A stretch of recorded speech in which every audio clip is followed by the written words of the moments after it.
Le 25 mai dernier, je me suis lancé un challenge. Redesigner les interfaces d'un jeu avec lequel vous avez rencontré le plus de friction. Et c'est Baldur's Gate 3 qui a gagné. Donc ni une ni deux, je suis partie au Cultura le plus proche de chez moi, je l'ai acheté et depuis j'ai pas chômé. Quand j'écris cette vidéo aujourd'hui, j'y ai déjà joué plus d'une vingtaine d'heures, c'est-à-dire une bonne durée qui m'a permis d'analyser les écrans et mécaniques principales du jeu, ainsi que d'identifier les frictions les plus importantes. Je sais pas comment on joue. Mais j'en sais rien moi, je fais quoi là ? Bon, avant de parler friction, j'aimerais quand même lancer des fleurs à l'Ariane parce que je vous cache pas que j'ai été bluffée par les cinématiques, par la bande-son, le doublage, mais aussi et surtout par l'utilisabilité du jeu. Quand on voit les ancêtres de Baldur's Gate 3, on se rend compte du travail monstrueux que l'Ariane Studio a réalisé pour que le jeu ne soit pas uniquement réservé aux fans inconditionnels de Donjons & Dragons. Tout n'est pas parfaitement introduit, mais on sent un gros effort de rendre le jeu compréhensible au plus de joueurs possible, sans que cela n'impacte l'expérience des plus aguerris. Mais ce serait mentir que de dire que Baldur's Gate 3 est parfait sous tous les angles. En même temps, qui l'est ? Je sais que c'est une réalité assez dure à accepter, je vous l'admets, personnellement j'ai eu du mal à passer au-dessus, mais on s'y fait. Et c'est surtout qu'en studio de jeux vidéo, on n'a pas tout le temps souhaité. On doit prioriser les bugs et les améliorations qu'on aimerait voir intégrées, et du coup, tout ne peut pas être parfait. Même si l'Ariane Studio a réalisé un travail de fou furieux, il y a tout de même quelques améliorations qu'on aurait bien envie de voir dans le jeu. Et ça, c'est pas moi qui le dis. Enfin, pas uniquement. Parce que cette vidéo, je l'ai réalisée en partenariat avec vous. Je me suis dit qu'en gros, ça aurait pas de sens de redesigner Baldur's Gate 3 sans demander directement l'avis à le plus de joueurs possible. En gros, dans cette vidéo, on va parler de qui sont les joueurs et les joueuses de Baldur's Gate 3, des plus grosses frictions que vous avez rencontrées versus les solutions que je propose, et enfin, de votre avis quant à mon prototype.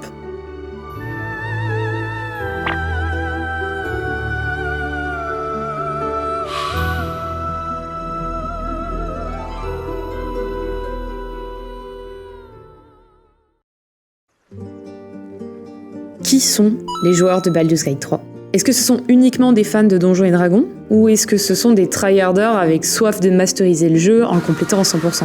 Ce jeu a fait péter tous les scores en se vendant à plus de 15 millions d'exemplaires et est devenu le sujet numéro 1 de toutes les conversations en l'espace de très peu de temps. Et pourtant, sur un questionnaire que j'ai partagé, je demandais justement comment vous aviez découvert Baldur's Gate 3. Et en écrasante majorité, ce sont les vidéos YouTube et les streams qui semblent avoir été le moyen de découvrir le jeu. Il y a quelques personnes qui suivaient déjà l'Ariane Studio ou qui jouaient déjà l'Early Access, mais il y a aussi une grande partie de joueurs qui l'ont découvert le jour de sa sortie. Et c'est ça qui est le plus fou. Baldur's Gate 3 a attiré des joueurs complètement différents, bien qu'il ne soit pas réputé comme aussi accessible que les autres types de RPG. Mais qui sont réellement ces joueurs et ces joueuses, et que viennent-ils chercher ? Selon les réponses de mon étude de 138 personnes, j'ai l'impression d'être une scientifique de fou alors que... Bon bref. 41% jouent majoritairement à des RPG, contre 19% qui jouent à des action-adventure, et on retrouve aussi quand même 8% de roguelike et 8% de jeux de stratégie. On a un bon mix de joueurs qui recherchent surtout l'immersion, donc la narration, l'exploration, ou encore la création, c'est-à-dire la personnalisation notamment du personnage ou du monde. 75% ont déjà joué à un jeu de rôle sur table, 48% qui sont venus purement pour le gameplay de Donjons & Dragons, et 25% qui sont venus pour l'histoire de Baldur's Gate 3. Et pourtant, malgré tous ces profils qui sont hyper différents, 88% ont joué plus de 21 heures au jeu. Si je vous raconte tout ça, c'est parce qu'on voit déjà via ces chiffres que les personnes qui jouent à Baldur's Gate 3 ne viennent clairement pas pour les mêmes raisons. N'ont pas les mêmes attentes, n'ont pas le même temps à investir et n'ont pas la même expérience avec les jeux de rôle sur table ou les jeux vidéo tout court. On se parle quand même aussi bien de joueurs de Stardew Valley que des joueurs de Hades, en passant par les RPG classiques tels que les Final Fantasy, Cyberpunk, The Witcher, Elden Ring, etc. Dans Baldur's Gate, tout prend du temps et vous demande de vous investir un minimum, d'aller creuser à droite à gauche sur internet pour bien comprendre ou de demander à vos amis. D'ailleurs, dans mon étude, il y a 25% de personnes qui qualifient la prise en main de difficile et laborieuse et qui ont demandé de l'aide à un ami ou regardé directement sur internet. Si on mixe toutes ces données, ça donne 3 personas. Petit rappel, un persona c'est une représentation fictive d'une personne, l'objectif étant de représenter des segments précis de joueurs pour se faire un ordre d'idée. Si vous voulez plus d'infos sur ça, go regarder ma vidéo sur les types de joueurs après cette vidéo-là. Du coup, pour revenir au persona, on va avoir Laura, néophyte, qui n'a pas pour habitude de jouer à des jeux de type RPG, mais qui était clairement attirée par l'histoire de BG3. Elle recherche surtout l'immersion et l'action dans ses jeux vidéo, et elle a besoin d'être accompagnée dans la prise en main du jeu, d'avoir des objectifs clairs. Elle déteste devoir trop lire, et les jeux auxquels elle joue le plus sont Red Dead 2, Stardew Valley et Persona sur PS5. Louis, un RPG stratégiste, grand fan de RPG, il peut passer des heures à 100% chaque jeu auquel il joue. Ce qu'il recherche, explorer, masteriser un jeu et débloquer tous les accomplissements. Vous l'aurez compris, la maîtrise, l'accomplissement et l'action, c'est son dada. Ses jeux préférés sont d'ailleurs Binding of Isaac, Elden Ring ou Hades. Ce qu'il déteste par-dessus tout, ne pas comprendre tout ce qui lui est exposé. Il veut comprendre pour optimiser ses stats. Loïc, Regular Pro, un vrai connoisseur de Donjons et Dragons et jeux de rôle sur table de manière générale. Il est sur Baldur's Gate 3 depuis l'Early Access et s'intéresse à la créativité, l'action, l'immersion, un mix un peu de tout. Mais le plus important, c'est qu'il retrouve l'ambiance des JDR et CRPG dont il a l'habitude. Il ne veut surtout pas être encombré d'onboarding qu'il trouve inutile. Cyberpunk, Helldivers 2 ou encore Final Fantasy sont ses jeux préférés. Ok, maintenant qu'on sait qui sont ces personas et quels sont les plus gros problèmes qu'ils rencontrent en jouant à Baldur's Gate 3, on va pouvoir se concentrer sur les points les plus importants et redesigner en fonction.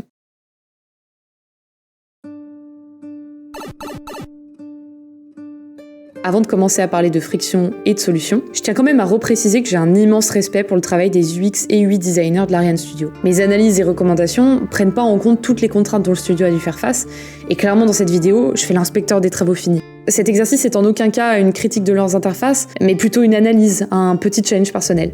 Et maintenant qu'on a clarifié tout ça, passons au cœur du sujet. Le premier sujet abordé avec vous, c'est la création de son personnage. C'est le tout premier écran où on te donne enfin la main après une cinématique d'intro, et bien qu'il soit magnifique en apparence, I mean, look at her, il reste pourtant pas aussi accessible que ce qu'il aurait pu être. Les plus grosses fictions que vous m'avez remontées sont le fait que, déjà, il y a trop peu d'explications sur les différentes catégories et sur en quoi elles consistent. Il y a un grand manque de comparatif entre les choix, et il y a surtout un sentiment de surcharge énorme. Si on passe ça au peigne fin, la première friction qu'on identifie, c'est la contextualisation. Personnage d'origine ou personnalisé? C'est un choix extrêmement important que beaucoup n'ont pas compris. Qu'est-ce qu'un Origin Characters? Toute personne aurait pu choisir ses personnages sans savoir que cela prédéfinit toute l'histoire qu'ils vont vivre. Comme première solution, c'est tout bête, mais ce que je propose, c'est d'introduire cette différence entre personnage d'origine et personnage personnalisé. Ça évite de surcharger le joueur par la suite, c'est de lui dire ok, à ce stade, qu'est-ce que tu veux concrètement faire? Et attention, voilà les impacts que ça va avoir sur la suite. Un petit plus que j'ai pas eu le temps d'explorer, c'est une option Ask Me Questions. En gros, une sorte de test, quelle maison Poudlard est dessus, mais pour Baldur's Gate 3. En fonction de tes réponses, on te propose un perso tout prêt que tu peux entièrement personnaliser si tu le souhaites. La deuxième problématique, c'est le fait que l'écran est très surchargé. Le type de personnage, les traits, les stats, l'apparence, toutes les infos sont mélangées et c'est assez difficile de savoir où regarder. Dans ce cas-là, ce que je propose, c'est un fil d'Ariane, c'est-à-dire d'avancer étape par étape sans se mélanger les pinceaux entre des actions moins prioritaires que d'autres à cet instant. Ce fil d'Ariane y permet notamment de mieux introduire les étapes primordiales que sont le type de personnage et les traits, mais aussi d'identifier le fait qu'il va y avoir un gardien à faire par la suite. En troisième friction, il y a le fait que tout n'est pas hyper simple à comprendre. Alors, c'est un RPG, donc forcément il y a des codes à avoir et c'est assez compliqué de tout expliquer sans polluer de texte et d'explications, mais dans Baldur's Gate 3, il est difficile de bien comprendre l'impact des choix que l'on fait parce qu'on n'a aucun moyen de les comparer. J'ai pensé à deux choses. La première, c'est de préciser à chaque étape l'objectif du choix qu'on est en train de réaliser. Sur quoi va jouer la race, la classe, bref, expliquer et ou rappeler aux joueurs l'impact que le choix aura sur le jeu. Et à côté de ça, j'ai pensé à un input qui permettrait d'activer ou non l'affichage des statistiques comparatives. Comme ça, libre aux joueurs de choisir de les afficher ou pas. Pour finir avec la création de personnages, la dernière friction, ça a été l'organisation de l'information. De manière générale, c'est assez dur de facilement identifier les informations les plus importantes des moins importantes, ou de bien comprendre le fonctionnement d'un élément. Par exemple, les bulles qui sont pré-checkées à gauche permettent pas facilement de comprendre qu'on peut interagir avec, et qu'en réalité ce sont des étapes pré-remplies. Les textes informatifs sont parfois placés à des endroits un peu aléatoires. Il y a des éléments qui sont importants mais qui sont pas plus mis en avant que le reste, comme par exemple le custom et selected cantrip. Et ici, ce que je propose, c'est de bêtement reprendre les lois heuristiques de Bastien et Scapin et retravailler tout ça pour que la lecture soit simplifiée. Je vous montre quelques exemples. Ici, il n'y a rien de bien sorcier, c'est surtout regrouper les différents éléments entre eux pour faciliter la lecture et jouer sur les formes pour faciliter la compréhension. Passons au HUD. Quand on arrive enfin au jeu, le HUD n'est pas vraiment expliqué. On se dit qu'au pire, on verra bien au moment où le jeu nous présentera son utilité. Sauf que spoiler, ça n'arrive jamais. Les plus grosses fictions que vous m'avez remontées sont comment fonctionne le HUD, il y a clairement trop peu d'accompagnement, tout ce qui est hiérarchisation de l'info, c'est-à-dire pourquoi c'est organisé de telle manière, et enfin, et surtout, la difficulté à comprendre ce que font réellement les actions. À ce stade, il n'y a pas grand chose à dire, on est juste droppé dans le néant. Le jeu nous a plutôt bien accompagnés jusque-là, mais là, il n'y a plus rien. On ne sait pas pourquoi on est passé sur Lae'zel, le jeu ne nous explique aucune information sur comment jouer, on a vaguement une introduction des actions et des ressources, mais sans plus, on ne nous apprend pas à changer de personnage et on a des pop-up dans tous les sens qui sont d'ailleurs déclenchés parfois en même temps. Bon, même si clairement on peut s'en sortir, moi ce que je propose, c'est déjà d'introduire l'information en contexte au moment où le joueur en a besoin. Ensuite, introduire le gameplay. Pas besoin d'un tour dans le détail au millimètre près, mais à minima, présenter les différentes commandes principales. Les ressources, les actions, et surtout le faire au moment où le joueur en a besoin. La deuxième friction rejoint pas mal la première, mais c'est la surcharge cognitive. Quoi regarder, quoi comprendre, quelle action utiliser. Parce qu'en effet, quand on est néophyte, on n'y comprend rien. Quelle action consomme quelle ressource ? Quelle action est liée à quoi ? Quelle action soigne, protège, attaque, désarme ? On va pas se mentir, dans tous les cas, il faut lire et il y aura aucun design miracle. Cependant, on peut améliorer quelques points. Déjà, réorganiser l'information. Du peu de vidéos que j'ai vues, j'ai l'impression que beaucoup de joueurs n'utilisent pas les filtres. Si on part de ce constat, on peut potentiellement ramener les ressources sous le personnage pour mieux faire comprendre aux joueuses que ce sont des ressources et pas uniquement des filtres. Ensuite, on réorganise les différentes actions par défaut en fonction de leur type. Action commune, action de l'arme, action de race, item, ce qui n'empêche pas de garder un onglet où le joueur a la possibilité de tout réorganiser comme bon lui semble. Et enfin, on indique directement sur les actions quelles ressources elles vont consommer, ce qui permet d'identifier plus rapidement celles que l'on souhaite utiliser. Alors que le jeu se veut le moins restrictif possible pour pousser le joueur à l'exploration, il a cependant retiré des options assez basiques qu'on retrouve dans tous les jeux vidéo actuels. La première friction qu'on retrouve, c'est déjà le fait que c'est difficile de comprendre quelle quête est en cours, laquelle correspond à quoi, et c'est notamment dû à plusieurs choses, dont la hiérarchisation de l'information. Ici, tout est un peu mélangé. Moi, ce que je propose, c'est de faire un petit ravalement de façade au journal, et faire à peu près comme Zelda, c'est-à-dire proposer des catégories pour pas se polluer avec des quêtes qui potentiellement ne nous intéressent pas. Ce que je propose aussi, c'est de séparer les quêtes avec des lignes pour bien les distinguer, et distinguer les quêtes complétées. La deuxième friction, c'est le set as objective. Pour compléter le point précédent, on ne peut pas non plus paramétrer une quête comme un objectif principal. Le regard peut pas facilement aller sur une ligne que l'on sait comme notre objectif du moment. Ce que je propose, c'est de permettre comme option le set as objectif qui vient placer un tracker sur la quête en cours. Et ce qui fait que sur le journal ou sur la map, l'œil peut directement aller sur l'icône qu'on reconnaît comme l'objectif principal et pas s'embêter avec le reste. Mais surtout d'afficher le chemin jusqu'à l'objectif principal. Et vous allez voir, c'est surtout sur ce dernier point que vous n'avez pas du tout été d'accord avec le design que j'ai proposé. Et en réalité, ça se comprend totalement.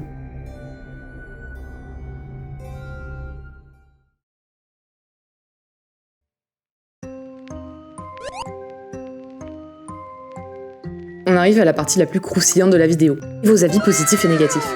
Déjà, rapide mise en contexte, j'ai testé ces prototypes sur 60 personnes, 81% ont joué plus de 50 heures à Baldur's Gate 3, 90% sont des joueurs PC, et lors de mes premiers questionnaires, 37% avaient dit trouver Baldur's Gate 3 facile à prendre en main, mais comprenaient que pour un néophyte c'était compliqué, tandis que 47% avaient dit que très clairement non, eux, ils avaient demandé de l'aide à un ami, ou ils sont allés regarder directement sur internet. J'ai uniquement fait la refonte pour les interfaces souris clavier, je vous avoue que j'ai pas énormément joué avec celles à la manette, mais apparemment elles sont moins problématiques que celles à la souris. Maintenant que vous connaissez le contexte, on peut enchaîner sur le vif du sujet. Pour la proposition que j'ai faite sur la création de personnages, de manière générale les retours sont hyper positifs, et 97% des testeurs ont considéré les changements comme pertinents ou plus que pertinents pour se lancer dans le jeu. Globalement, les changements les font se sentir accompagnés et encadrés de manière totalement positive, et 63% disent d'ailleurs qu'ils pensent que les textes explicatifs à chaque catégorie les auraient aidés à mieux comprendre. 88% trouvent le mode de comparaison pertinent, voire totalement pertinent. À côté de ça, et ça m'a étonné, mais plusieurs personnes ont remonté le fait qu'elles adoraient l'idée des questions pour définir un personnage de base. Une bonne mise en jambe, notamment pour les néophytes, qui n'a pas l'air de déranger les habitués. Et ça, c'est cool.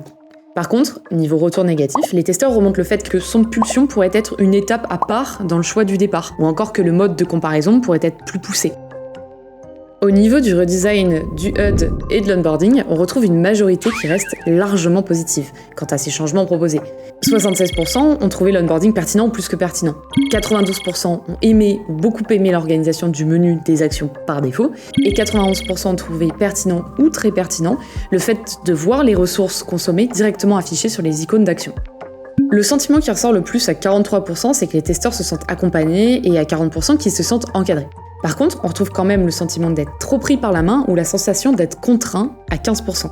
Certains n'apprécient pas le fait de devoir réaliser une action spécifiquement, d'autres n'aiment juste pas lire et ont peur que ça les coupe. Pour finir sur la map et le journal. Alors, c'est ici que ça devient d'autant plus intéressant. Les retours sont mitigés, en fait, et notamment pour un point qui est méga intéressant dont j'avais parlé dans une de mes précédentes vidéos, l'expérience proposée par le jeu.